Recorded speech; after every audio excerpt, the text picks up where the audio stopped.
बिस्मिल्लाहिर्रहमानिर्रहीम। अस्सलाम वालेकुम। क्या हाल चाल? उम्मीद करती सब ठीक होंगे, मैं भी ठीक हूँ। आज मैंने कहा आपको बताऊँ, मैंने आज दोपहर को सलाद तैयार किया है। ये प्याज मैंने काट के अच्छी तरह मैंने नमक लगाया है। मैंने अच्छी तरह इसको वॉश करके अच्छी तरह इसको छानने के अंदर छाना है, इसका पानी निकाला है। अब मैं टमाटर और शिमला मिर्च ये बारीक बारीक मैंने काटी है, इसके अंदर मिक्स करूँगी। इसी तरह सारा अच्छी तरह मैंने मिक्स करना है। गर्मियों में पता कितना सलाद अच्छा तैयार होता है, खाने को दिल करता है। सलाद हो, चटनी हो, रायता हो।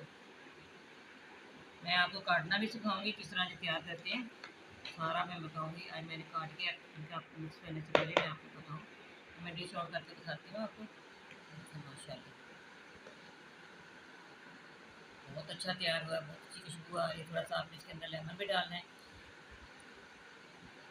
हमारी वीडियो पसंद आए आपने लाइक भी करना है, शेयर भी करना है, बेल आइकन पे दबाना, हमारी हर आने वाली वीडियो आप तक पहुँचे। दुआ में याद रखना। अल्लाह हाफ़िज़। बेल आइकन ज़रूर दबाना, सब्सक्राइब करना ना भूलिएगा। अपने प्यारे प्यारे हाथों से ज़रूर सब्सक्राइब करना।